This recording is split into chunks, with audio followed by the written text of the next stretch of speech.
మనం ఈరోజు మేషం వారికి ఇప్పుడు మేషరాశిలో పుట్టారు లేదా మేష లగ్నంలో పుట్టారు. 2025 ఎట్లాగా అయిపోయింది. కనీసం 2026లో అయినా సరే మనం సక్సెస్ కావాలంటే ఏం చేయాలి, హ్యాపీగా ఉండాలంటే ఏం చేయాలి? ఎందుకంటే ఇప్పుడు మనం చూడండి, మేషం వారికి 12వ స్థానంలో శని సంచారం, ఏలినాటి శని నడుస్తుంది. సో ఏలినాటి శని నడుస్తున్నందుకు మరి ఏంటి పరిస్థితి అన్నట్టుగా ఉంటుంటుంది. అసలు నాకు సక్సెస్ వస్తుందా, హ్యాపీనెస్ వస్తుందా, రావట్లేదా? ట్రిగరింగ్ అని ఉంటుంది ఆస్ట్రాలజీలో. అంటే మనం ఏ గ్రహాలను మనం పట్టుకొని ట్రిగర్ చేసుకుంటే, ఏ ప్లానటరీ పొజిషన్స్ ఎట్లా ఉన్నాయి చూసుకుంటే మనం సక్సెస్ పొందొచ్చు అనేటువంటి అంశాలు చెప్తుంది. నేనైనప్పటికీ కూడా చెప్పిస్తుంది సాక్షాత్ లలిత అమ్మవారిగా భావిస్తూ, అసలు మీకు ఫస్ట్ దేన్ని బ్యాలెన్స్ చేసుకుంటే మీరు 2026లో కంప్లీట్ సక్సెస్ పొందుతారు చూసుకుంటే కనుక, మనకి థర్డ్ హౌస్లో జూపిటర్, ఫిఫ్త్ హౌస్లో కేతు, 12th హౌస్లో శని ఉన్నాడు. బట్ రాహు సక్సెస్ స్థానంలో ఉన్నాడు, గుర్తుపెట్టుకోండి. 11th హౌస్లో ఉన్నాడు. అంటే రాహు ఈజ్ చాలా మేజర్ దీంట్లో ఉన్నాడు ఇక్కడ. మీరు అంటే మీరు ఏదైనా ఆన్లైన్ త్రూగా మీరు కనుక ఏదైనా బిజినెస్ చేస్తున్నారు, ఆన్లైన్ త్రూ చేస్తే ఖచ్చితంగా సక్సెస్ వస్తుంది. ఇక్కడ ఏంటంటే మనం చూడండి, ఏదైనా ఒక పర్సన్ మన దగ్గరికి ఏదైనా వస్తువు కొనుక్కోవడానికి వచ్చినప్పుడు మన బాడీ స్ట్రక్చర్ దగ్గర నుంచి, మనం మాట్లాడే విధానం దగ్గర నుంచి, మనం దాన్ని ఎక్స్ప్లెయిన్ చేసే దాని దగ్గర నుంచి, వాళ్ళ ఇంట్రెస్ట్ ఏంటి, వాళ్ళ టేస్ట్ ఏంటి తెలుసుకొని మనం చూపించే ప్రోడక్ట్ని బట్టి అది అమ్ముడుపోతుంది. అట్లాగే గ్రహాలు కూడా ఎలా అంటే, మీకు థర్డ్ హౌస్లో కేతు, శని, గురువు ఉన్నాడు కాబట్టి ఈ గురువు యొక్క స్వరూపం మారిందని మనం చాలా వీటిలో చెప్పుకున్నాం, చాలా వీడియోలో. అందుకని మీరు ఏం చేయాలి, ఎప్పుడు కూడా మీరు వివరించేటప్పుడు కొంచెం జాగ్రత్తగా చూసుకొని మాట్లాడాలి. న్యాచురల్గా గురువు థర్డ్ హౌస్లో ఉంటే బాగా వివరించగలిగేటువంటి ఇది వస్తుంది వాళ్ళకి. కాబట్టి ఇంకోటి, ఏదైనా ఒక నిర్ణయం తీసుకునేటప్పుడు కూడా జాగ్రత్తగా చూసుకొని నిర్ణయం తీసుకోవాలి. అంటే ఇక్కడ ఏంటి, మాట, నిర్ణయము, అలాగే వీలైనంత మటుకు సేవ. ఎందుకంటే 12th హౌస్లో ఎన్నాడు శని అంటే ఎంతసేపు శని నాకేం కలిసి రాదు కాదు, మనం తెలుసుకోవాల్సింది సేవా సంబంధించిన వాటిలోకి ఎక్కువగా వెళ్తూ ఉండాలి. అందులో ధనుసు రాశిలో ఉండేటువంటి శని కాబట్టి ఎక్కడైనా దేవతా ఆలయాలు ఏదైనా సేవ జరుగుతుంటే అక్కడికి వెళ్ళండి. అలాగే ఇది ఒక యాక్టివ్ పాయింట్ అంటారు. అంటే మీకు ఈ సంవత్సరం మీరు అనుకున్న సక్సెస్ రావాలంటే ఏం చేయాలి అనే దానికి, ఫస్ట్ ఆఫ్ ఆల్ మీరు నవగ్రహాల్లో బుధగ్రహం ఉంటుంది, బుధుడు అలాగే శుక్రుడు, ఈ రెండు గ్రహాల దగ్గర దీపారాధన చేసి ఒక 9 ప్రదక్షిణాలు చేసుకొని, బాగా గుర్తుపెట్టుకొని, బుధగ్రహము శుక్రగ్రహం దగ్గర దీపారాధన చేసి ఒక 9 ప్రదక్షిణాలు చేసుకొని, అదే ఆలయంలో ఉన్నటువంటి అమ్మవారి దగ్గర కానీ స్వామివారి దగ్గర కానీ వెళ్ళి అక్కడ ఒక 3 ప్రదక్షిణాలు చేసుకొని మీరు ఏం చేస్తారంటే, కూర్చొని కాసేపు ఓం నమో నారాయణాయ, ఓం శ్రీమాత్రే నమ, ఇది ఓం నమో నారాయణాయ ఒకసారి, ఓం శ్రీమాత్రే నమ ఒకసారి అనుకుంటూ ఉండండి రెగ్యులర్గా. మీరు కొన్ని పుష్పాలు కానీ బిల్వ పత్రాలు లాంటివి కానీ తీసుకెళ్ళి స్వామివారి దగ్గర అమ్మవారి దగ్గర పెట్టి కూర్చొని చేయండి. ఫస్ట్ గ్రహాల దగ్గర దీపారాధన చేయాలి, 9 ప్రదక్షిణాలు చేయాలి. చేసి కూర్చొని స్వామివారితో మాట్లాడినట్టుగా మీరు చేయండి. ఖచ్చితంగా మీరు 2026లో ఎటువంటి ఆటంకాలు లేకుండా జరుగుతుంది. దీంతో పాటు మీరు పంచమ స్థానంలో కేతు ఉన్నాడు కాబట్టి నిత్యము వీలైనంత మటుకు గణపతి ఆలయానికి సూర్య నమస్కారాలు చేయడం చేయండి. ఖచ్చితంగా మీకు సక్సెస్ అనేటువంటిది 2026లో దొరికి తీరుతుంది. అయితే ఇక్కడ ఏంటంటే, చాలా మందికి అర్థం కాని విషయం, అసలు ఎందుకు మేము చేసే ప్రయత్నం ఏది కూడా సక్సెస్ అవ్వట్లేదు. ఎవరినైనా అడిగి చూడండి, మీకేంటి అంటే పలానా గోల్. అది చదువుకునే వాళ్ళు కొంతమంది గోల్ ఐఏఎస్ ఐపీఎస్ అవ్వాలని, లేకపోతే కొంతమందికి ఇల్లు కట్టుకోవాలి, కొంతమంది బిజినెస్ సాగాలని, రకరకాల గోల్స్ ఉంటాయి. ప్రేమించిన అమ్మాయిని వివాహం చేసుకోవడం కూడా గోల్ ఉంటుంది. అంటే ఏదైనా కానీ సక్సెస్ అవ్వాలి, అది బిజినెస్ ఏదైనా కానీ. ఎందుకు అవ్వట్లేదు, ఇది మనం స్టడీ అంటారు దీన్ని ఆస్ట్రాలజీలో, ఒక విషయాన్ని స్టడీ చేయడం. అంటే కొంతమంది 3వ స్థానం పాడైంది అనుకోండి, అసలు ప్రయత్నమే చేయరు. ప్రయత్నం చేయడానికి భయపడుతుంటారు. ఆశ ఉంటుంది, నేను అవ్వాలి ఇది అవ్వాలి, అసలు ప్రయత్నం చేసేదే స్టార్ట్ అవ్వదు.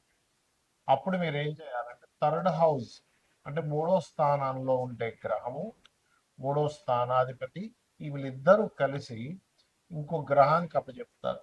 ఆస్ట్రాలజీలో ఉన్న గొప్ప సీక్రెట్.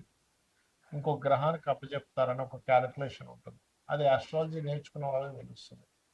ఆ గ్రహం ఏ గ్రహానికి అప్పచెప్పారో ఆ గ్రహాన్ని యాక్టివ్ చేసుకోవాలి ఇప్పుడు. అప్పుడు ఏమవుతుందంటే మీరు స్టార్ట్ చేయగలుగుతారు. అంటే ఏదైనా ఒక పని ప్రారంభించాలి అంటే 3వ స్థానంలో ఉండే ప్లానెట్, 3వ అధిపతి యాక్టివ్ అవ్వాలి. అందుకే చూడండి, అసలు అసలు మొదలు పెట్టేసే ఛాన్సే ఉండదు కొంతమంది. కొంతమంది మొదలు పెడతారు కానీ దాన్ని కొనసాగించరు. దానికి కారణం ఏమిటి అంటే వాళ్ళకి 7వ స్థానంలో ఉండే గ్రహాలు యాక్టివ్గా ఉండవు. స్టార్ట్ చేసేస్తారు, అన్నీ స్టార్ట్ చేస్తారు. జిమ్కి వెళ్ళిపోతారు, 2 రోజులు జిమ్ చేస్తారు, మళ్ళీ ఆపేస్తారు. లేకపోతే ఇంకోటి ఏదో డైట్ అంటారు, 2 రోజులు ఫాలో అవుతారు, ఆపేస్తారు.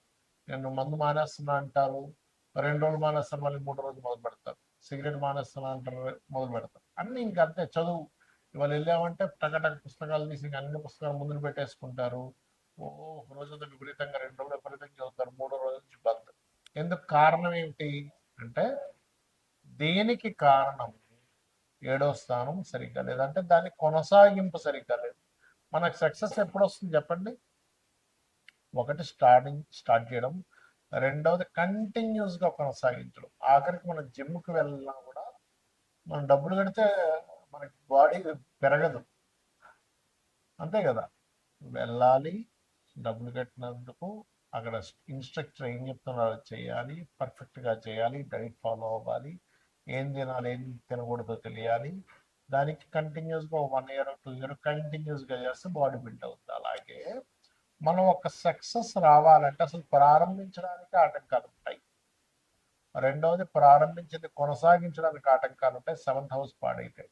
అంటే నేను మీకు ఈ విషయాన్ని ఎందుకు చెప్తున్నా అంటే మనం సక్సెస్ రాకపోవడానికి కొన్ని కర్మలు అడ్డుపడుతూ ఉంటాయి. మనం పాస్ట్ లైఫ్లో చేసిన కర్మలు అడ్డుపడుతూ ఉంటాయి. ఇప్పుడు 7th హౌస్ దగ్గరికి వచ్చారు, సరే కొంతమంది ఏం చేస్తారు, ప్రారంభించారు, కొనసాగించారు, కానీ సక్సెస్ దగ్గరికి వచ్చేసరికి రావట్లేదు. అన్ని ప్రయత్నం చేశాను సార్, హోటల్ పెట్టాను సార్, అడ్వర్టైజ్మెంట్ చేశాను సార్, కానీ లాభాలు రాలేదు. బట్టల షాప్ పెట్టాను సార్, చాలా మందితో తిరిగాను సార్, కానీ లాభాలు రాలేదు.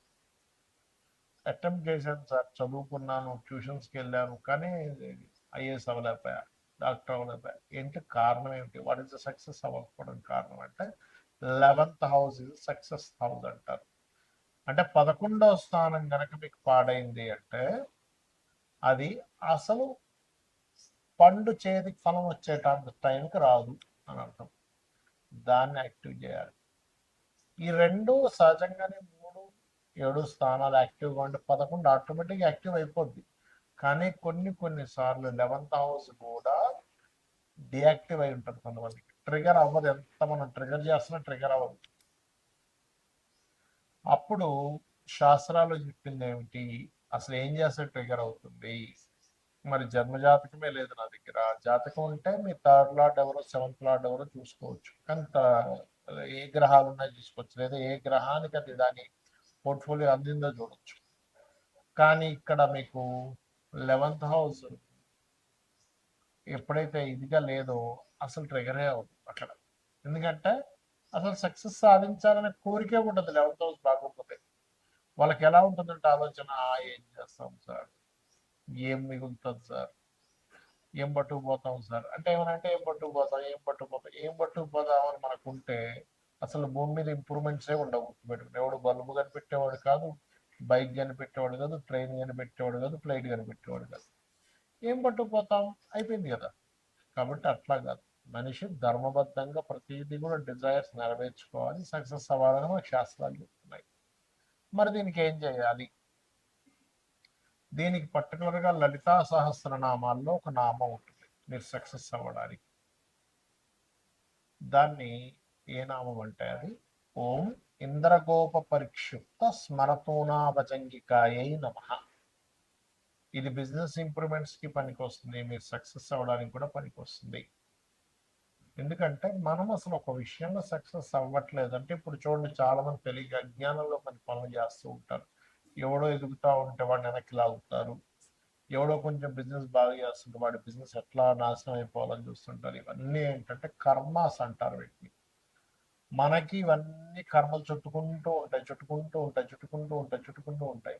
ఆ జన్మలో వాడు అనుభవించలేదని వెంటనే నెక్స్ట్ జన్మ షిఫ్ట్ అయిపోతాయి. కాబట్టి దయచేసి శాస్త్రంలో చెప్పిన విషయాన్ని మనం పాటించాలి. పరోపకారం పుణ్యం, పరపీడనం పాపం. ఇంకోటిని పీడించు తింటున్నామంటే అది పాపం కిందకు మనకి జమ అయిపోతుంది. ఇంకోటికి మనం సహకరించామంటే అది పుణ్యం కిందకు అవుతుంది. కాబట్టి చేయకండి దయచేసి. మరి జాతకం లేదు ఏ గ్రహాల దగ్గర పెట్టాలి? బుధ శుక్ర గ్రహాల దగ్గర దీపారాధన. ఇప్పుడు గురువు కూడా మిథునంలో, న్యాచురల్ మిథునంలో గురువు ఉన్నాడు. ఇప్పుడు గురు శుక్ర బుధ ఈ 3 గ్రహాల దగ్గర దీపారాధన చేసి ఇప్పుడున్న ఈ 2026లో నేను చెప్పినటువంటి ఇందాక నేను చెప్పిన మంత్రం ఏదైతే ఉందో లలితాహాస్త్ర నామాలు నామం ఓం ఇంద్రగోప పరిక్షిప్త స్మరతోనా భజంగికాయ నమః చేస్తూ మీరు దుర్గా ఆలయానికి వెళ్ళండి. ఈ సంవత్సరం ఖచ్చితంగా అంటే గణపతి దుర్గా 2 ఆలయానికి వెళ్తూ ఉండండి. 100% మీకు సక్సెస్ వచ్చి తీరుతుంది. శ్రీమాత్రేయ నమః.